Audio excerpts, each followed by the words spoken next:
Welcome to the January 2021 edition of Passenger Profile featuring member Andre Stepanian. Welcome to the show, Andre. How are you? Thank you. I'm very well. Excited to be here with Great. you. Well, I'm glad to have you.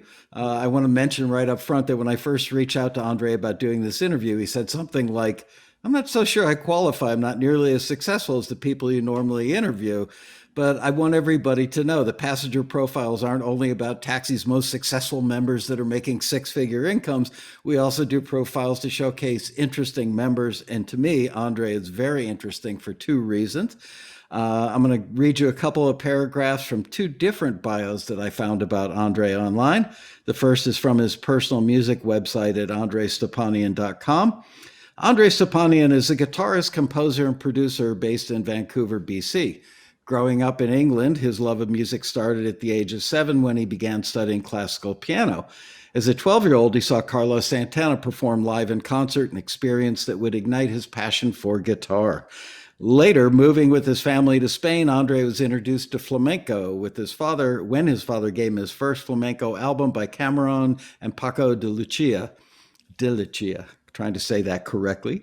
Settling in Vancouver, Canada, Andre completed the jazz and commercial music program at Capilano University and began producing and composing music. In Canada, he discovered the music of Pat Metheny, which I want to tell you something about Pat in a little bit. The celebrated jazz guitarist who had become one of Andre's biggest musical influences. Other influences would include George Benson, Paco de Lucia, Al Di Meola, John McLaughlin, and Vicente Amigo.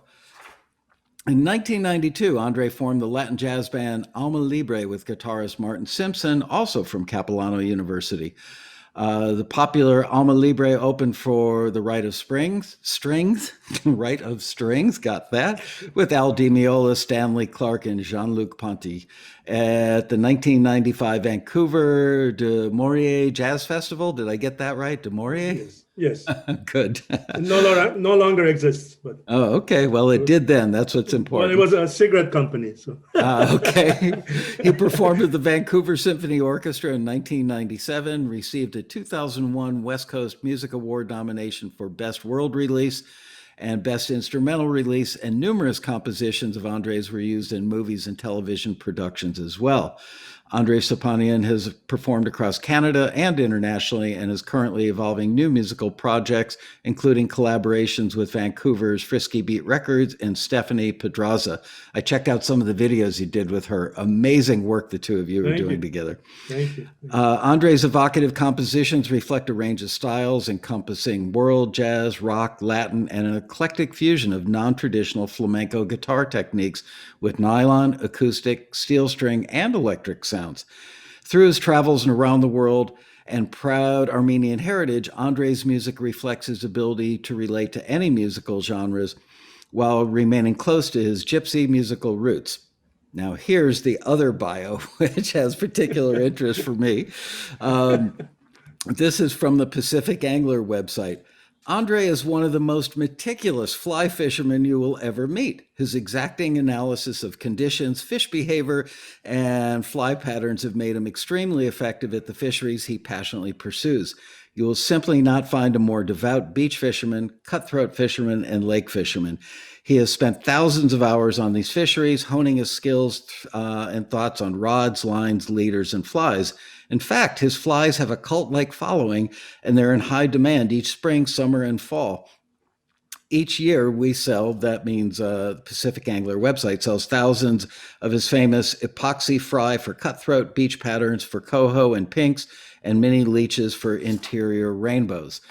So now you know why I find Andre to be so interesting, because I'm an avid saltwater fisherman, and I promise you someday, Andre, I'm coming up there and we're going fishing Yes, together. I think I have a lot to learn from uh, you.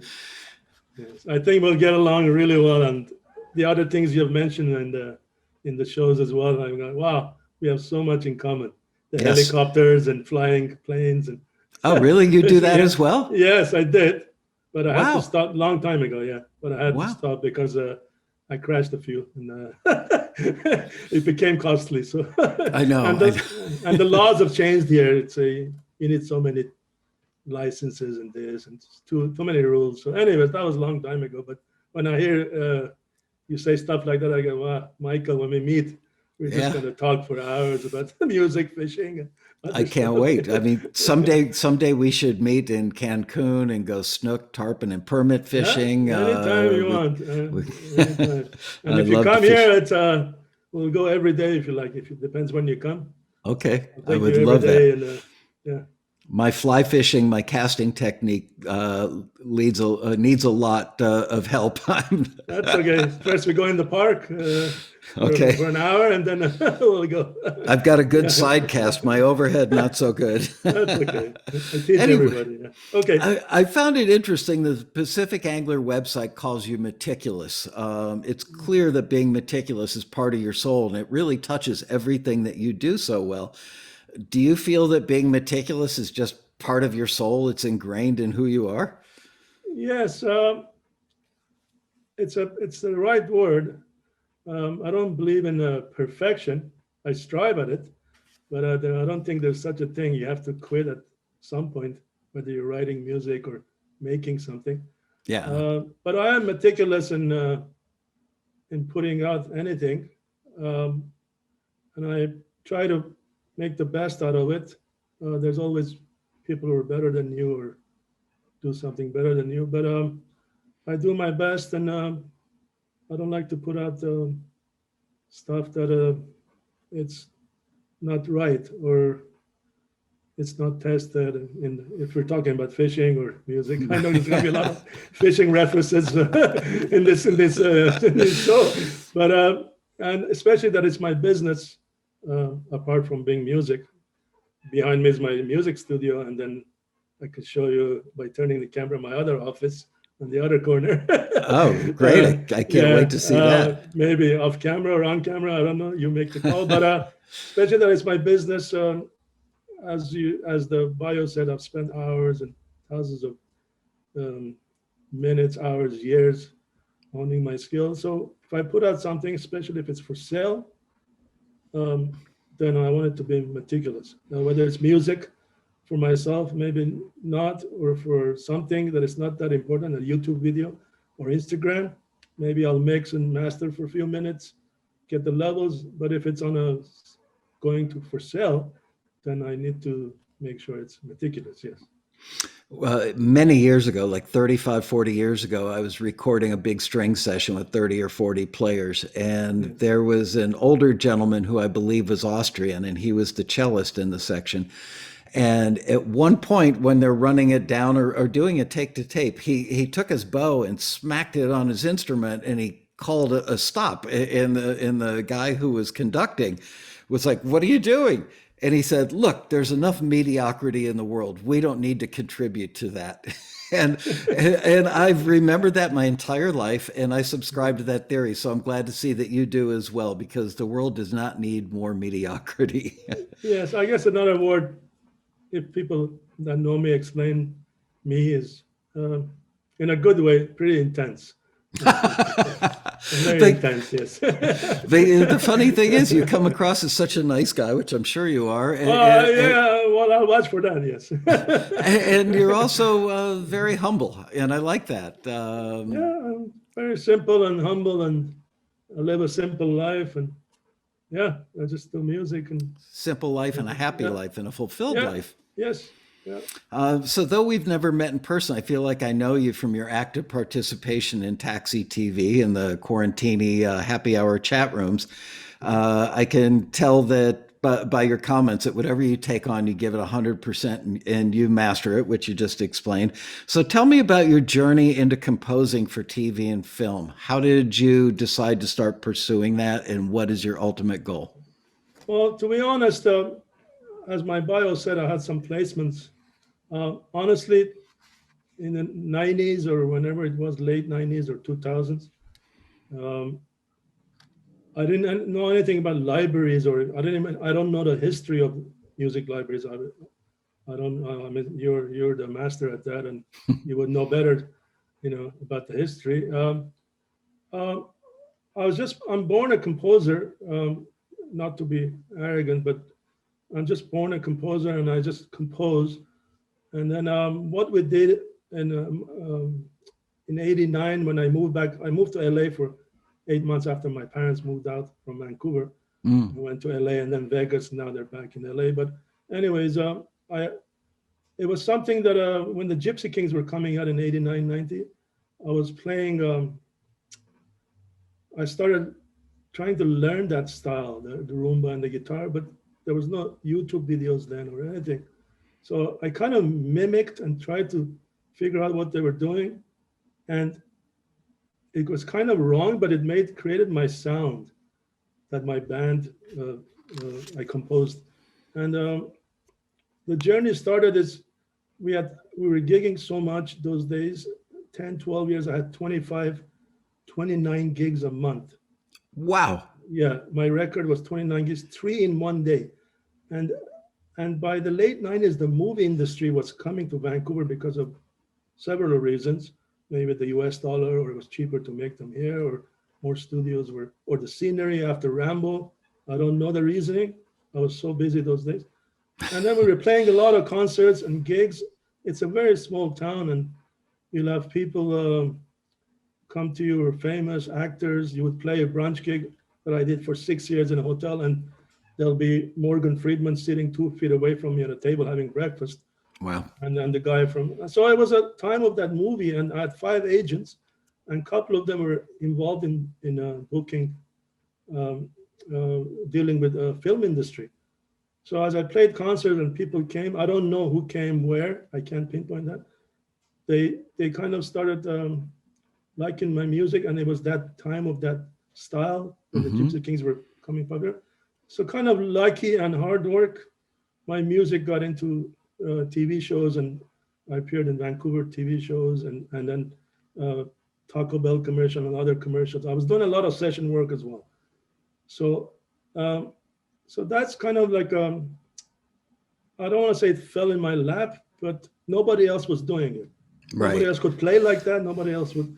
So that's why we had 25 gigs, 29 gigs, because it was different. It wasn't your trio playing a wedding, jazz standard.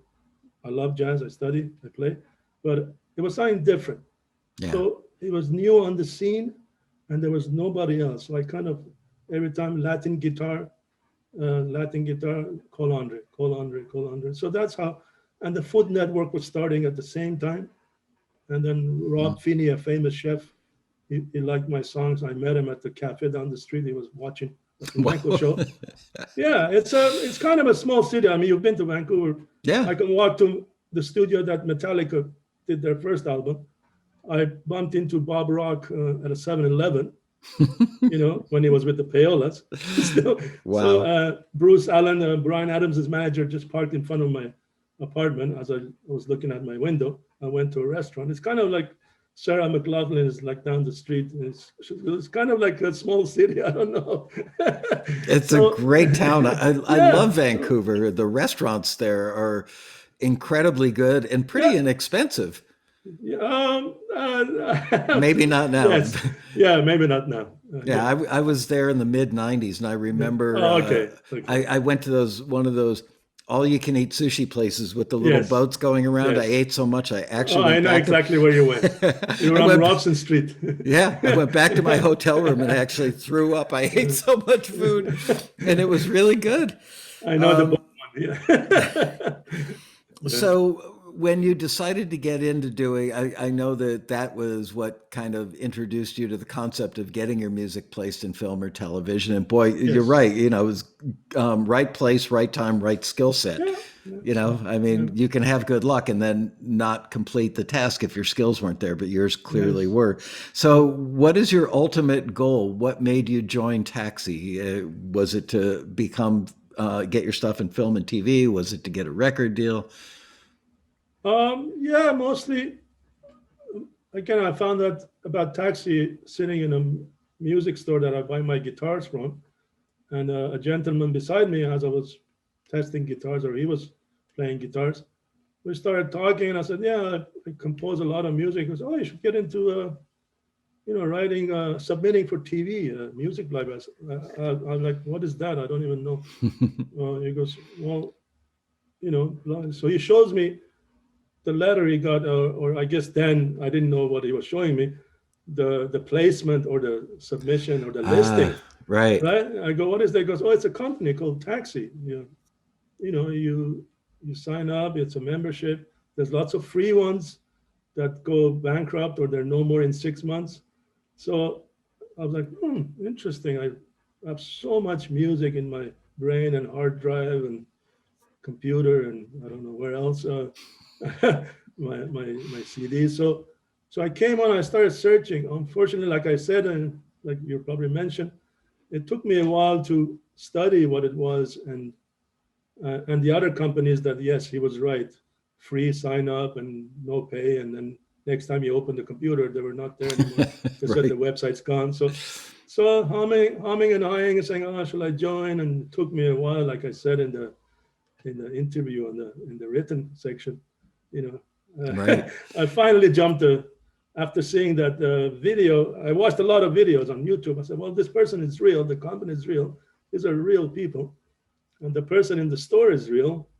And I saw him recently, a couple of months ago again. And I thanked him. I said, thank you very much for introducing me. I've got many forwards now and, signed a couple of deals or 4 or whatever it is. He goes, oh, great. Keep on doing it. I said, yeah, thank you. So Well, next that's, time you see him, yes. tell him I said thank you for referring Yeah, you because we're yeah. really happy to have you as a Thank you. member. Thank you. Yeah. So, are there any areas of composing for film and TV? You've been a member now for 2.5, close to 3 years, I Yes. think. And are there any areas where you feel like you're still learning and you need to perfect what you're doing, or do you feel like you've got the picture? I've got the picture. Obviously, the genres I'm comfortable with. I'm comfortable with classical music and guitar-based music, whether it's steel string, nylon string, electric, or um, different genres. But yes, I like to, get up. I'm learning how to write in a more the the creative, the hip hop and Wow. contemporary. Well, I love everything. I love music. Yes, people look at me and they go, "Oh, do you know such and such?" I said, no, I love Kendrick Lamar. I love Eminem. I Wow. listen to I love Justin Bieber. I mean, I listen to everything. I'm obsessed with Billie Eilish and Phineas Yeah. in the Logic. I study everything. I learn from everything. So that I like to master how to actually master that sound and the loudness and the clarity and EDM. I find again because I don't want to get too much into it, but my intense personality, I find easy stuff in life very hard. Hmm. Uh, anything. I play chess every morning after my breakfast before I start my day. Wow. It's because backgammon is easy. It's snake and ladders. Chess. My brain doesn't work. I've never been good at rock and roll, like easy music, easy as in, no offense, I'm not putting it down, like 3 chords. Right. I can remember 20-minute overtures, but Wow. if you tell me to play right now, if you said, can you play a song from Rolling Stones? I can't. I can't play AC/DC. I love and I listen to, but I just have a hard time with easy stuff. So Yeah. that's just my that's Wow. just my personality. So yes, I like to master. I've been listening to Martin Garrix lately.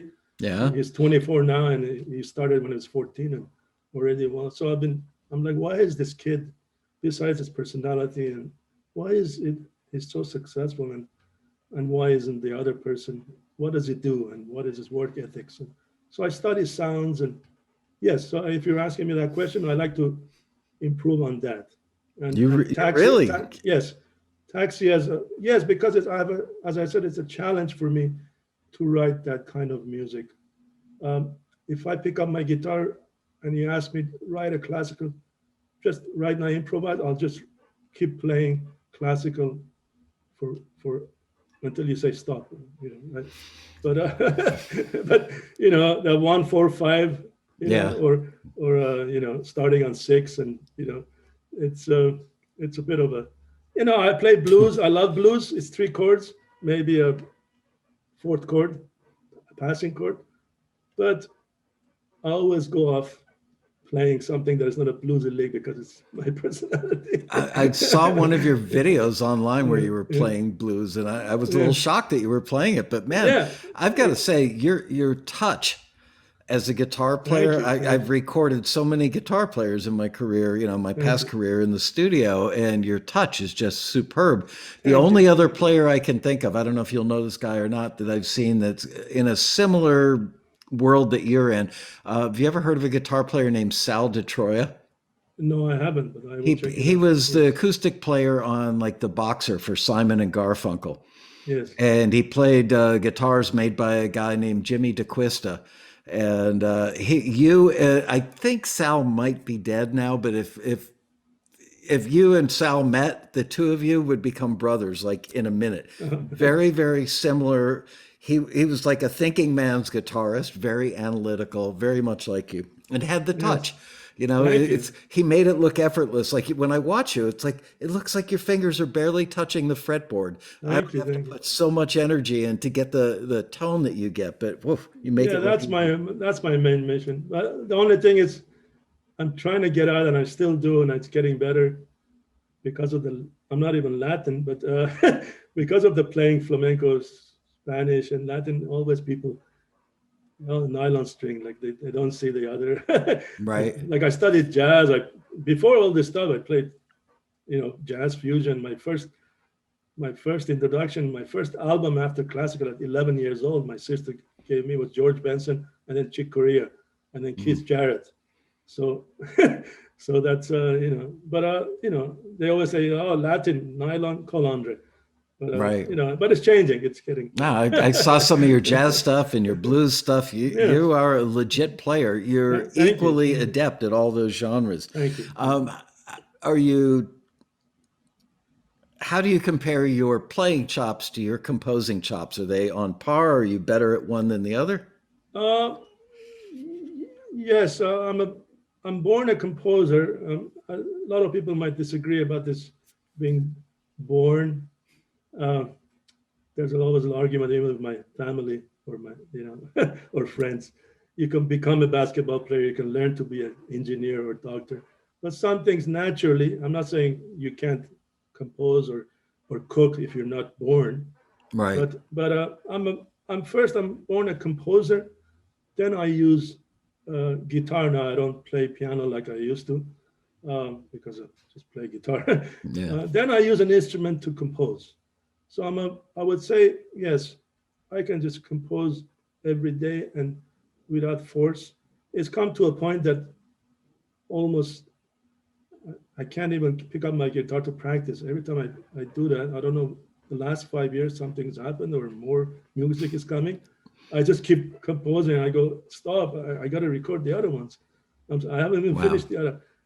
I have so many unfinished stuff, but I can't. So I'm like trying not to play it as much, but it's hard, right? So yes, to answer your question, I would say I'm a better composer than a guitar player. And if you go on Instagram and go on YouTube and you look at this, because of course, the media and the information is out there, you know, Right. you can see the 12-year-old kids and 13-year-old kids, you know. Oh, mind blowing. Yes. Yeah. So I mean, it's different era, right? I mean, I don't know. So yeah. So that's my answer to that question. Yes. If you could wave a magic wand and say, okay, I would like 1,000 requests for music in this particular genre to fall in my lap every year, what genre would be your absolute, if you had to forget all the other genres and just pick one, which one would it be? Uh, well, world music, obviously guitar based, classical, classical, and world music. And if I have to pinpoint the world, obviously by now it'll be Latin based and flamenco. Which are Okay. two separate things. Yeah, Right. flamenco and Latin. Yes, yes. How often do you work in your studio making music? It's just a way of life.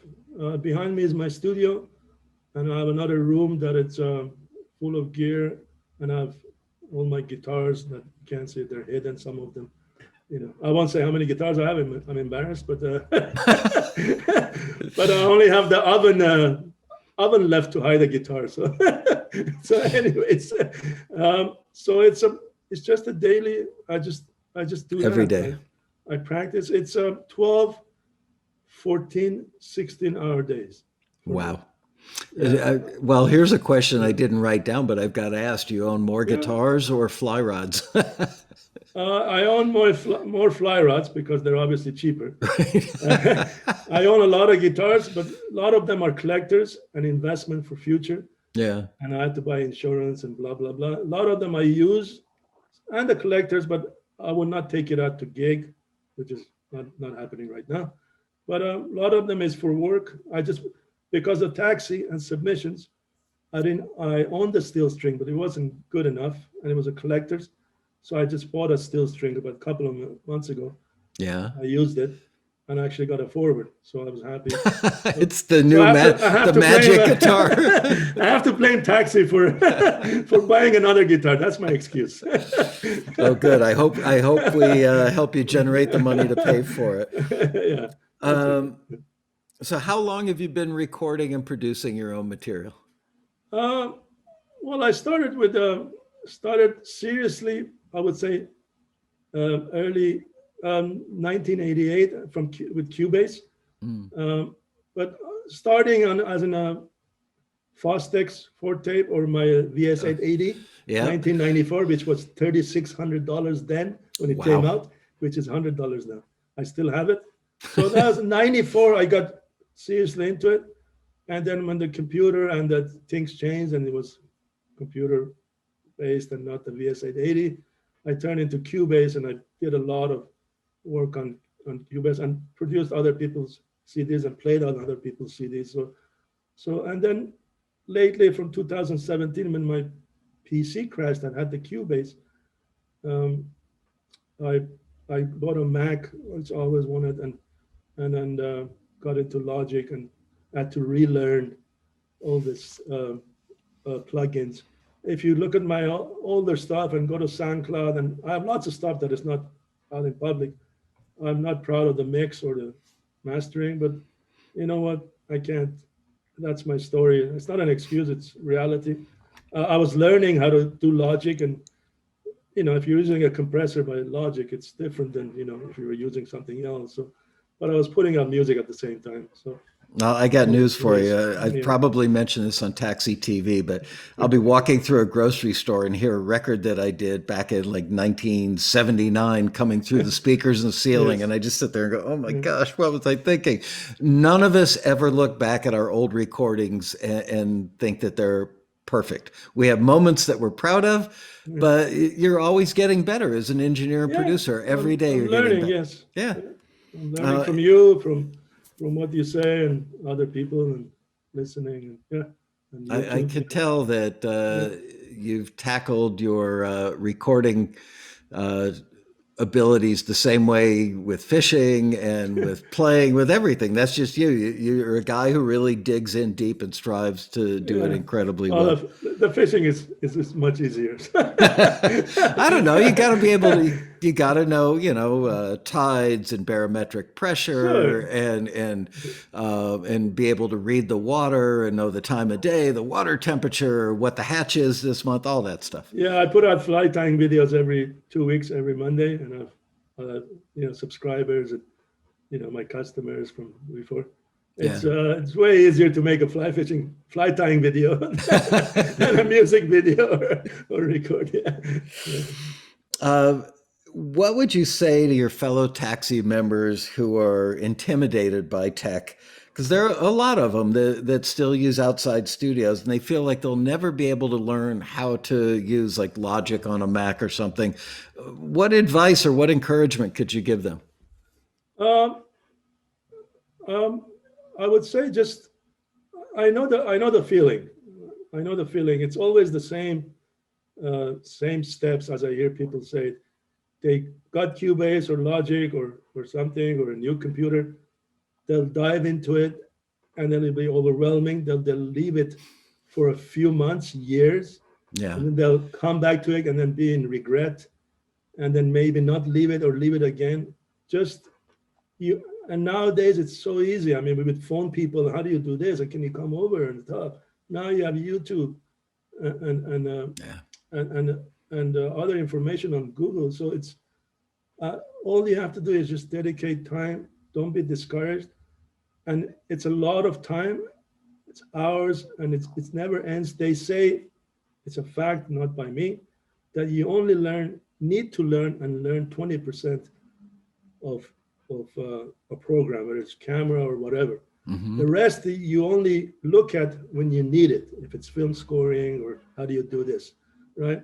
And again, because of Taxi, I've dove into a lot of things and made me want to learn this. So my advice is it's a lot of hours and days and sleepless nights and frustration, but you have to do it. Otherwise, unless you're a millionaire and you can every submission you can go into a studio and pay musicians or Yeah. hire, well, it's a part of the game and part of the job right now. So everything life has its timing. So I guess I joined Taxi and I just got my Mac and Logic, and so everything came together. As I said, I was learning Logic and I was putting out. If you go on my profile, I have 80 tracks on there, I think now. Wow. And I've been going back and remixing and mastering because I've learned better. So I just want to, because it's you can't stand behind your product and people are listening. Somebody in Germany is listening. So what the hell is that? The sound sucks. I mean, I can't protect myself, but I try to make it better just in case. But yeah, so my advice is just every DAW is the same. It's digital recording. Whatever you're comfortable with, just choose one that is at a professional level. Of course, there's some, ones that I would not recommend, but and just do it. And you have to spend money. If you want to play golf, you have to buy clubs. If you want to play, you got to spend some money. And I'm again because of Taxi, I'm now buying for the first time from the feedback from the screeners. You gotta make your the piano sound is blah blah blah blah. So I'm looking into buying sound libraries, and there's so much. I mean, I say Logic because it's the cheapest, I think, and it's got the most, and it's I think it's the way easier than any other DAW. I've used Pro Tools, which didn't last long, then Cubase since 1988, and then FL Studio, Studio One, Wow. Reaper. I've gone through all that, and that's it. If somebody goes, "Hey, you should try this," I go, "No, that's it. I'm done. Logic. I don't want to learn anymore. I just want to master Logic." Right? I completely agree with you. As I've Yes. mentioned on Taxi TV, Yes. the last my last few years working in the studio, I worked every day in a $3 million room with a big Yeah. SSL, every bit of outboard you could possibly want. I'm completely am just learning Logic. I know like 3% of it already. I'm just literally starting out, Yeah. and I'm so blown away by the capabilities that it's got. And I'm not overwhelmed by it. I'm just amazed that for a $200 program on a laptop It's yeah. with decent RAM and decent processor speed, you can do way more than I could do in a $3 million studio with an SSL. Way more. Yeah, it's a sign of the times. I Yeah. did my first two CDs. Well, we sold a lot of them in the 90s. The first one cost 10 grand, 11 days in Greenhouse Studio where Bon Jovi and Def Leppard and all these people were recording. And then my second CD cost 20 grand. What a Wow. now, so two CDs, 30 grand. It took us years to pay it off when we were gigging. And now I can just get up after breakfast and just a $5,000 investment, or it doesn't have to be again on YouTube. I just want to let people know you don't have to buy there's enough plugins, instruments. If you know how to um, play with them and get a piano sound, you can. I've used piano sounds. It's just easier if you buy, say, native instruments, Noir, and you don't have to tweak, and so it speeds up your process. Right. Until then, I mean, they're $300, $400, and there's Orchestral. I just got the BBC free one, which has made a difference. Now, of course, as I learn, I will invest. And everybody's in a different financial situation, but you can do it. It's you need a computer, monitors, headphone, microphone. I'm assuming you play an instrument or Yeah. not, and that's it. And then later on, if you're a gear junkie, then you can go for it. I'm not, luckily. I just buy guitars. I just bought a bass as well. I'm learning how to play bass because one thing I have to say, the bass sounds I can never get the right frequency. So I've noticed the difference in the thing in the Absolutely. I've mentioned this on Taxi TV before that in all my years of working in the studio and working with a lot of great artists and a lot of great bass players, I yes. so rarely got a bass sound that sounded like I wanted it to sound. It Yeah. seems like it should be the simplest instrument because you can plug it into a good direct box and there you go. It's only Yeah. got four strings and not a lot of It's range of hard. frequencies, but just to get the bass sound to be punchy. And I like basses that sound kind of like a rubber band, if you know what I mean. You know, Yes. I don't Yes. like floaty. I like very distinct, almost percussive sounding bass notes, you know, Yes. and it takes work to get that. Anyway, Yes. I Yes. digress. So Yeah. what do you have in your studio? Obviously, you've got the Mac and you've got Logic. What are you using for monitors? Monitors, I have my Tannoys that Okay. I've had for years. I also have Mackeys. Uh-huh. So I use two different monitors and reference after mixing and mastering. And then I use my small speakers on the Mac. Then I listen on my PC as well when I download before I Wow. submit. Or so then I listen to my PC speakers and then earbuds and then the headphones that I have two sets of or three sets of headphones. Um, so then before submitting or submitting for taxi or putting it out there for sale, so I go through that. I don't have I don't do the card thing, you You know. don't need to. I mean, Yeah, this is more of a testament to how meticulous you are. You've already mentioned like six different things that you yeah. listen on. Again, because of taxi and from one of the shows when I heard that the screeners use a certain headphone, I went and bought it. So and then I realized that why I was having so much bass because my Sony 175 DRs are so much high end, which a lot of people agreed on the chat. And Right. I was mixing, listening with Dan, and oh, it's too thin, too thin. So I bought that other headphones. Like, wow, what a difference! So now I don't even use the Sony's unless I want to hear the high end. But it's fun. I don't know. It's just I find that the bottom end on the Audio Technicas that we use at Taxi for the screeners is a little over exaggerated, but not by much.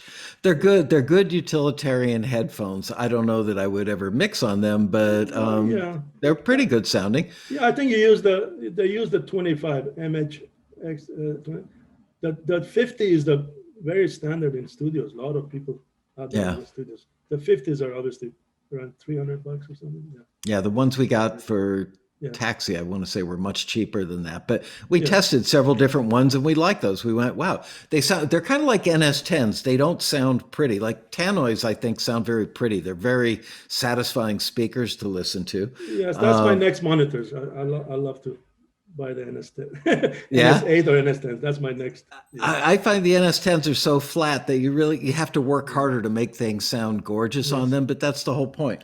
yes, So you mentioned in your email, let's shift gears to talk about the community for a minute. You mentioned in an email that you sent in when we had you in the member deals in December in the newsletter, how much you appreciate the taxi community of songwriters, artists, and composers. What do you think it is that sets the taxi community apart from other communities that I've seen online that are very almost like competitive and people love to like, oh, he sucks or that piece of gear sucks. well, Taxis, yeah. yeah. Well, when I wrote that letter for the taxi, I felt like it was from the heart, and I go, "There's no way they're gonna put this up. It's too emotional and too from the It, heart." it I was was surprised when I saw it. I'm like, "Wow, I it was guess." very genuine. You could tell it was from the heart. That was Yeah, and I great. even said, I said, if you find it too much, please, you can edit it. But anyways, but I speak from the heart and I write from the heart, so I couldn't hold myself back. My answer to your question is, um, oh, I got sidetracked there. My answer to your question is, um, I mean, it's obvious. I mean, you're there. Which company do you know that you can?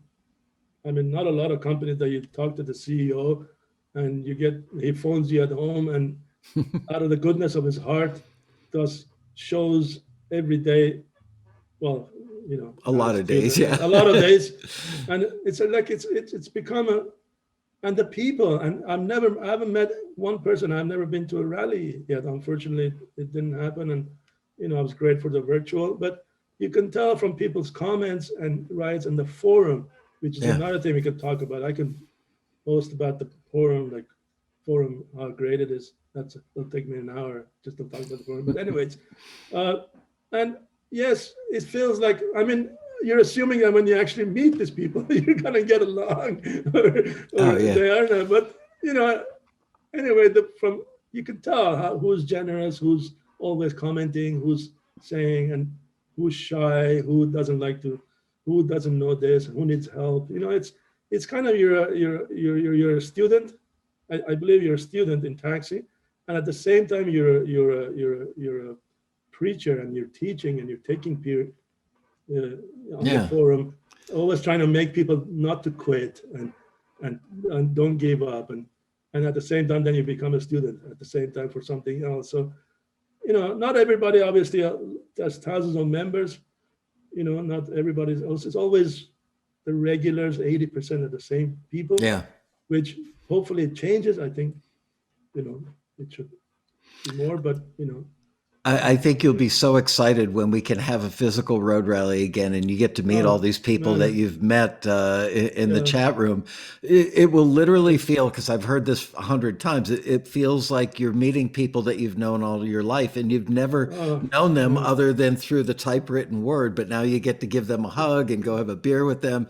yes, It warms my heart as exactly. the owner of the company, seeing these friendships develop that now are global in nature and seem like they'll last lifetimes. It's pretty friggin' awesome. Exactly, yes. And I said at the shows, I'm a hugger, so I'm very, and one guy goes, "Oh, I'll shake hands." I go, "No, I can't do that. There's nothing." I was That's all joking, right. You'll be in good uh, company at the but road rally. anyways, hopefully, I even took the time off from guiding, and I was ready. But anyways, that's life, and hopefully, it'll happen one day.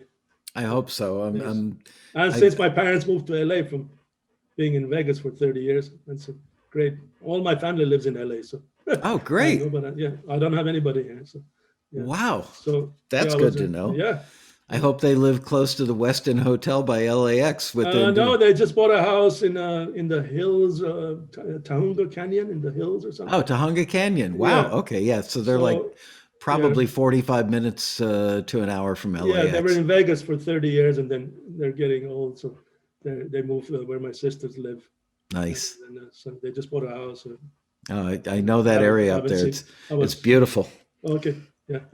Um, so as busy as your life appears to be, I mean, literally being a full-time professional fishing guide, that's a full-time gig, because it's not like you put the rod away at the end of the day and you're done. You go tying flies and you're dealing with bookings and billing and whatever.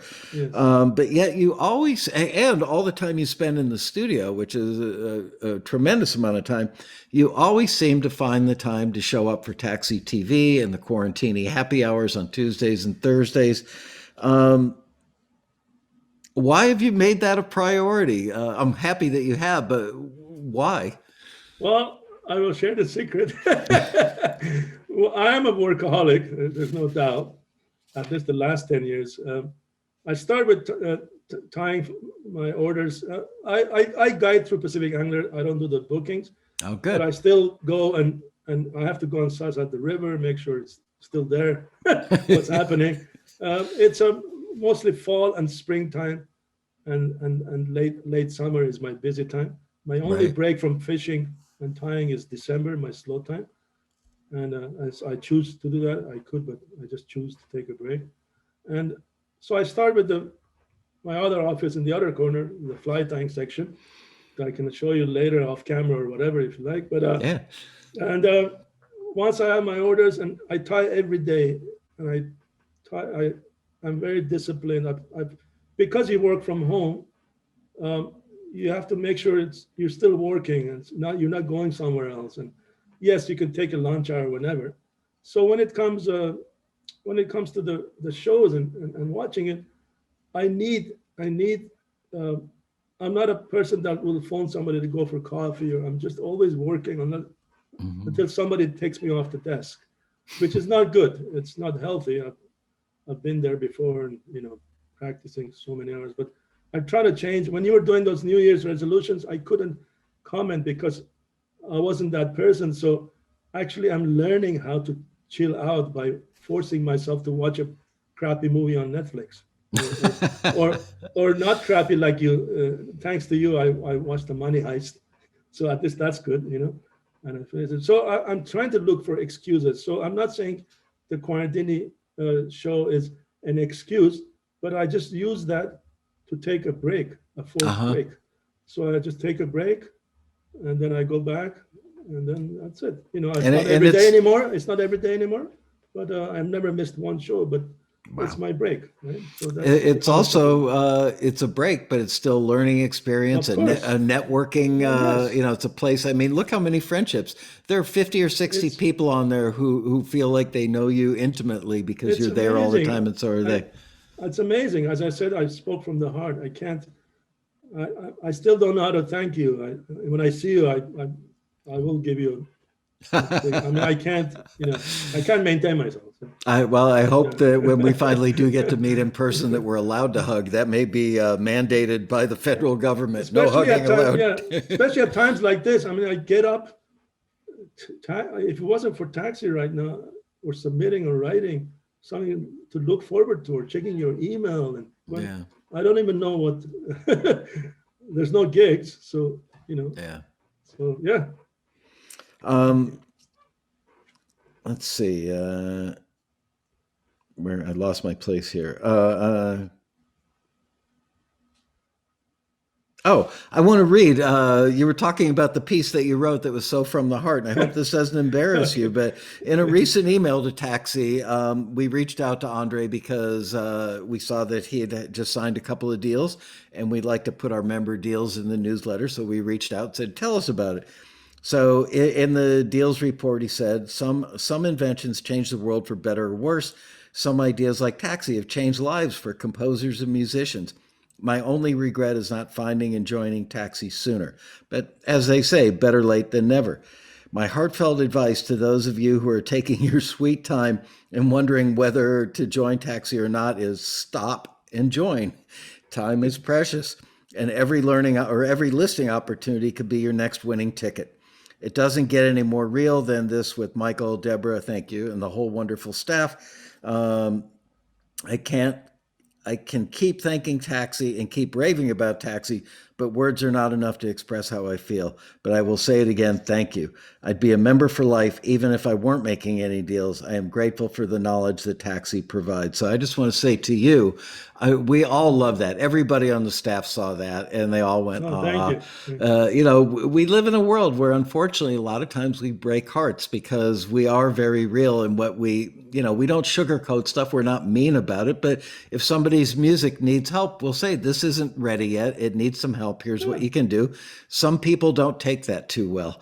So we live in a world where much of the interaction we have is with people who are brokenhearted or disappointed. And it's hard for us to kind of deal that card to them. So it's really nice when we get positive feedback from somebody.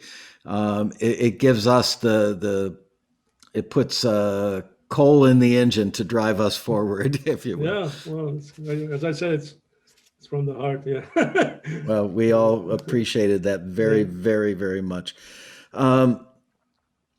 Let's see. And finally, for members or potential members who feel like they only do one genre, because I run into this a lot. I see people who say, oh, I wrote these 10 songs back in the 70s or 80s. It's what I do, it's all I do.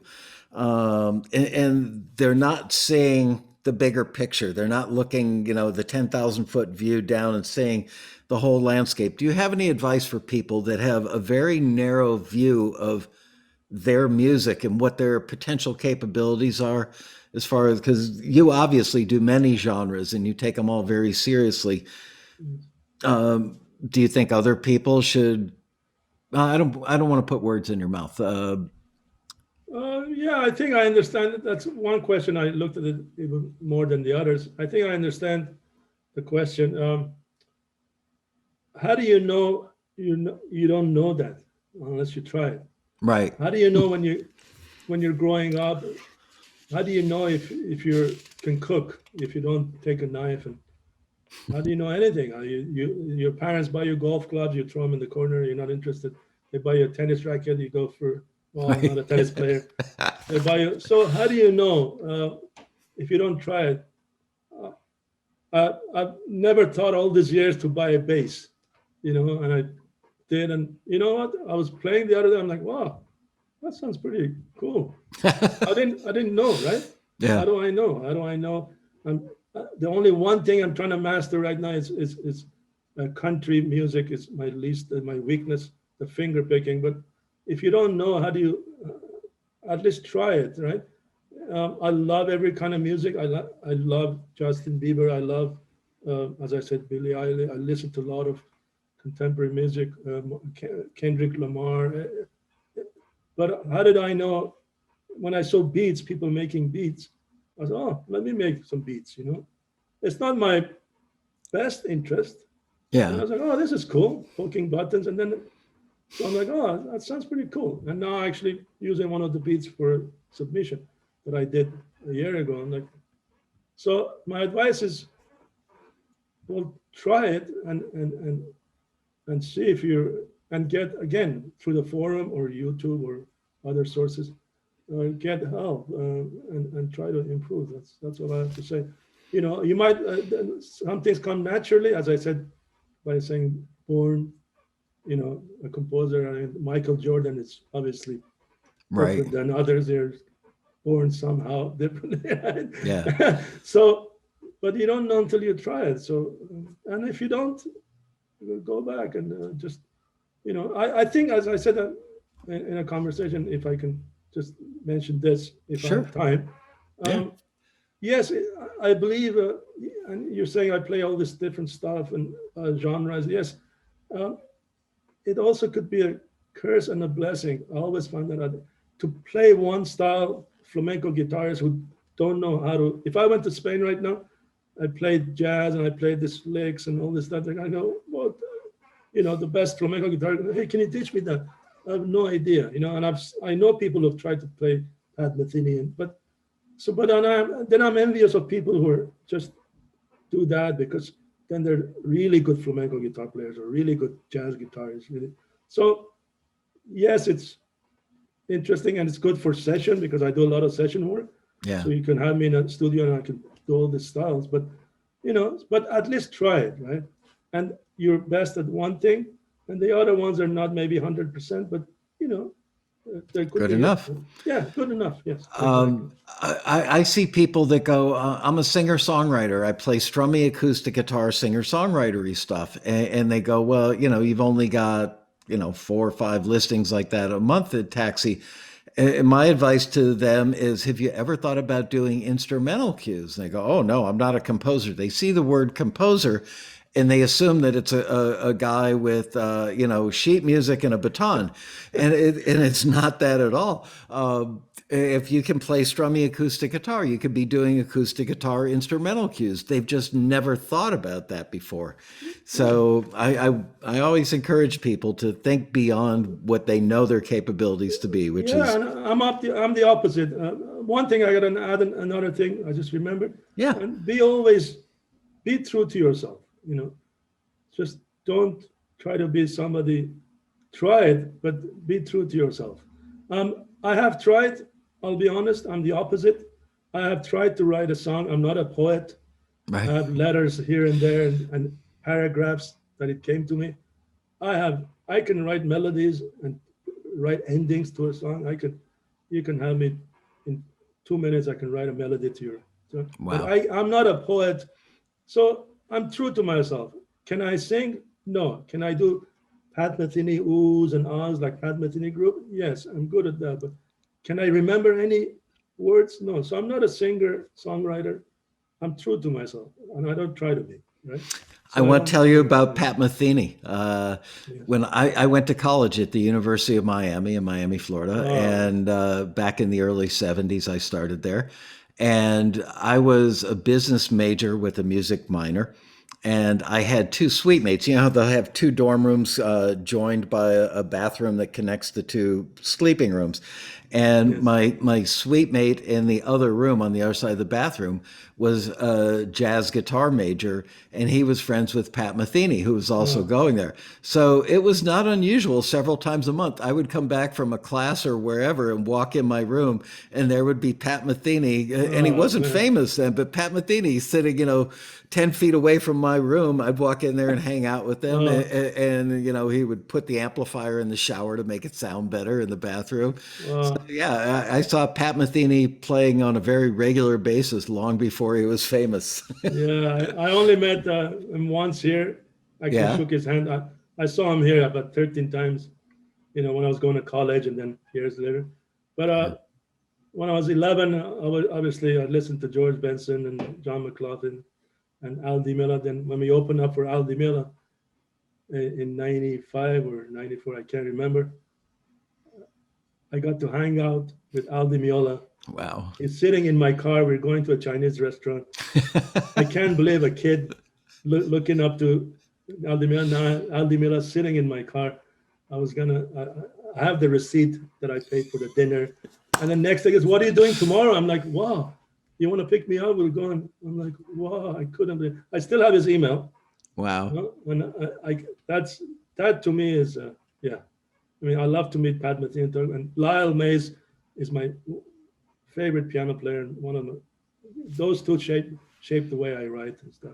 And because of Carlos Santana, I play guitar, yes, and you're talking about the feel and stuff, Yeah. but Pat Metheny and Lyle Mays, yeah, they're, they're awesome, Well, yes, yeah, I guarantee you that at some point in his life, Al Di Meola got to sit in somebody else's car when he was like 20 years old, looking up to them too. And yeah, so what yeah, goes around comes around. And I'd like to encourage all the viewers before we sign off. I'd like to encourage all the viewers to go underneath the video. I'm putting in 5 or 6 different links to videos that I watched today before we did this interview. People really they need to not just hear you play, but they need to see you play, because the emotion you play with, the way your thank you, soul and your heart come out through your fingertips, you've got a gift. You really do. You were born to be a composer and born to be a player. I've thank been you. in the industry for 45 years, Oh, and I thank can you. It means a I can lot. only say that about half a dozen people that I've met along the way. You are truly gifted. Yes. So I'm privileged to have you as a Taxi member. I appreciate your friendship. I Thank appreciate you. seeing you in the chat room on Taxi TV, and really, Thank you. really appreciate you taking the time to do this interview. I hope that you inspire other members. Yes, and there was a question, I think, about collaboration and collaborating Oh, with other you're people. right. Yes, I yes, missed that one. Do you yeah, collaborate? yes. After the rally, the virtual rally that we had, Yeah. obviously, one of my songs got forwarded on the show. Um, uh, One of those listening shows, I think, was Yeah. a couple of library people or one library person. I can't remember the name. Anyways, and then we were talking and on the chatting, and then as I listen to other people's, when I like somebody's music and I Mm. go, I wish I was playing on that. Now I just say it Yeah. instead of holding it in. I just wrote to that person that you played the music. I won't mention any names because you said not to. The other day when you're playing the music, and I love Being Home. Right. The person Great he song. wrote to me, and I wrote, but I even said it to him. I said, anytime you're stuck for a guitar track, please let me know. We're exchanging email now and talking to each other. But now I just say it. So I put it on the forum. I said, oh, I wish I was playing on that.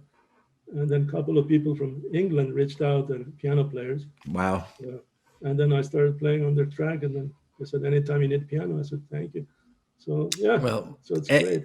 anybody who puts you on their tracks will be very, very happy that they invited you and that you did it for them, because I think you could take Oh, thank any you. track and just make it so much better. You Thank are you. really, truly gifted. So Well, with coming from you, I really appreciate that. Thank you. Thank you. well, I only get to do 12 of these interviews a year. So I'm glad that you're one of the 12. Thank you. Thanks for having me. You got picked for a reason. And once again, I want to encourage everybody to go below the video and look at the links and watch these videos of Andre playing. And with that, I'll say goodbye, and then you can show me the fishing stuff. Ladies and gentlemen, Mr. Andre Stepanian. Thanks, Thank Andre. you. Thank you very much.